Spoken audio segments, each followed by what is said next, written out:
Thank you sir. Sir ఇక్కడ మంత్రి గారు చెప్పినటువంటి వివరాలు చూస్తే అధ్యక్ష, సో 3 దఫాలుగా ఇక్కడ అకాల వర్షాల కారణంగా పంట నష్టం జరిగినట్టుగా ప్రభుత్వం సమాధానం చెప్తుంది సార్. సార్ దీంట్లో ఈ పంట నష్టం వివరాలకు సంబంధించినటువంటి అంశం చూస్తే సార్, ప్రభుత్వం మంజూరు చేసింది అనేటువంటి ఒక పాయింట్ని ఇందులో పెట్టింది సార్.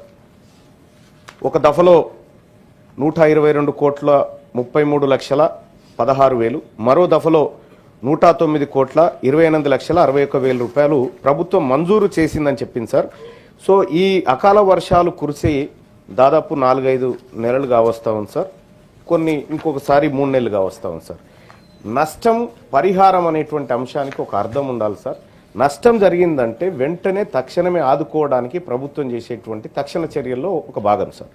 సో ఈ మంజూరు అంటే నిజంగా మంజూరైనటువంటి డబ్బు నష్టపోయినటువంటి రైతుల ఖాతాల్లో ఉన్నాయా, ఇప్పుడు పడ్డాయా, ఏ రోజు వేశారు, మంజూరుకి లేకపోతే ఖాతాల్లో జమ చేసింది అనుకున్నటువంటి తేడా ఏందో ఒకసారి మంత్రి గారు తెలియజేస్తే బాగుంటుంది సార్.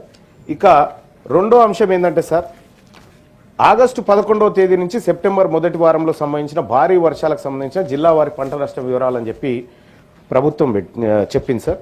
జనగామ జిల్లాలో 24 ఎకరాలు పంట నష్టం జరిగింది. కరీంనగర్ జిల్లాలో 1 ఎకరం పంట నష్టం జరిగింది సార్, ప్రభుత్వం చెప్పినటువంటి మాట. అలాగే నల్గొండ జిల్లాలో 10 ఎకరాలు నష్టపోయింది. రంగారెడ్డి జిల్లాలో 14 ఎకరాలు నష్టపోయింది సార్. అలాగే అక్టోబర్ 28-31 మధ్య జోగులాంబ గద్వాల జిల్లాలో 12 ఎకరాల పంట నష్టం జరిగిందని ప్రభుత్వం చెప్తా ఉంది సార్. మేడ్చల్ మల్కాజ్గిరి జిల్లాలో 7 ఎకరాల 7.75 ఎకరాలు నష్టం జరిగినట్టుగా చెప్తా ఉంది సార్. సార్ ఈ 1 ఎకరం కరీంనగర్ జిల్లాలో ఆ రైతు నష్టపోయిన 1 ఎకరం పేరేంది, ఆ రైతు పేరేంది, అసలు ఎట్లా తయారు చేసిరు ఈ నివేదిక? మనం అందరం చూసినాం, వర్షాలు పడి రైతాంగం అంతా అతలాకుతలం అయిపోయింది. గౌరవ ముఖ్యమంత్రి గారే హెలికాప్టర్లో పర్యటన చేసి పరిస్థితిని సమీక్షించిండ్రు. వ్యవసాయ అధికారులు క్షేత్రస్థాయిలోకి పోయారా ఈ అంచనాలు వేయడానికి? లేదు అనంటే ఆఫీసులలో రాసుకొచ్చినటువంటి లెక్కలు ఇవి. ఈ 2 అంశాలు తేలాలి సార్. ఇక అలాగే సార్ మూడో సార్, సెప్టెంబర్ 2025 11వ తేదీ నుంచి అక్టోబర్ 7వ తేదీ మధ్య అకాల వర్షాలు సంభవించినాయి సార్. తద్వారా 24,592 మంది రైతులు ఎఫెక్ట్ అయినారని చెప్పి చెప్తా ఉన్నారు సార్. సార్ దానికి ఇప్పటి వరకు అంటే ఇంకా డబ్బుల విషయంలో అంచనా వేశారు తప్ప కానీ దానికి ఎలాంటి కనీసం ఈ మంజూరు అనేటువంటి పదం కూడా కనిపించట్లేదు సార్ అక్కడ. మరి ఈ డబ్బులు కూడా వేస్తారా? ఇప్పటి వరకు ఈ 3 అకాల వర్షాలకి ఎంత నష్టపరిహారం ప్రభుత్వం రైతుల ఖాతాల్లో జమ చేసింది, ఇంకా ఎంత జమ చేయాల్సి ఉంది? ఈ ఫీల్డ్ లెవెల్లో చేసినటువంటి సర్వేలో ఏ పారామీటర్స్ వాడారు? గ్రౌండ్ సర్వేనా లేకపోతే కాగితాలకే పరిమితమైందా? పొలాల్లోకి వెళ్ళి ఫీల్డ్ సర్వేలు చేయాల్సినటువంటి అవసరం ఉంది. అటువంటి విధానం ఏమైనా చేసిందా ఈ ప్రభుత్వం? సార్ ఇక పంట నష్టం విషయానికి వస్తే ఒక రైతుకు 5 ఎకరాలు ఉంటుంది సార్. అందులో 2 ఎకరాలు పోతుంది ఒక ఆయనకు, లేదంటే 1 ఎకరం పోతుంది, లేదంటే 3 ఎకరాలు, లేదంటే మొత్తం 5 ఎకరాలు పోతుంది. అలా 100% పంట లాస్ అయిన రైతుల సంఖ్య ఎంత? లేదంటే కొద్దిగా పాక్షికంగా నష్టపోయినటువంటి రైతుల సంఖ్య ఎంత? ఈ వివరాలని ప్రభుత్వం చెప్పాల్సి ఉండే సార్. ఇంక ఇందులో కనిపించడం లేదు. తదుపరి మంత్రి గారు ఆ వివరాలు చెప్తారని అనుకుంటా ఉన్నాను సార్. ఇక అలాగే సార్ ఇప్పుడు పంట నష్టపోతే 10,000 రూపాయలు పరిహారం అని చెప్తా ఉన్నాం సార్. ఒక ఎకరాకు 10,000 రూపాయలతోటి సార్, నేను పూర్తి స్థాయిలో 10,000 రూపాయలతోటి ఆ ఎకరం మళ్ళీ బాగుపడుతుందని చెప్పడానికి కూడా లేదు సార్. కానీ రైతు విషయంలో మాత్రం కొంత ఎక్కువ ఇవ్వాల్సినటువంటి అవసరం ఉండే సార్. 10,000 రూపాయలతోని విత్తనాలు ఏం కొనుక్కుంటాడు, ఎరువులు ఏం కొనుక్కుంటాడు, ఒక 2 రోజులు ట్రాక్టర్ పెడితేనే ఆ 10,000 రూపాయలు ఖర్చు అవుతున్నటువంటి పరిస్థితి. సో మరి రైతుకు పెట్టుబడి కింద ఈ 10,000 రూపాయలు సరిపోతాయా?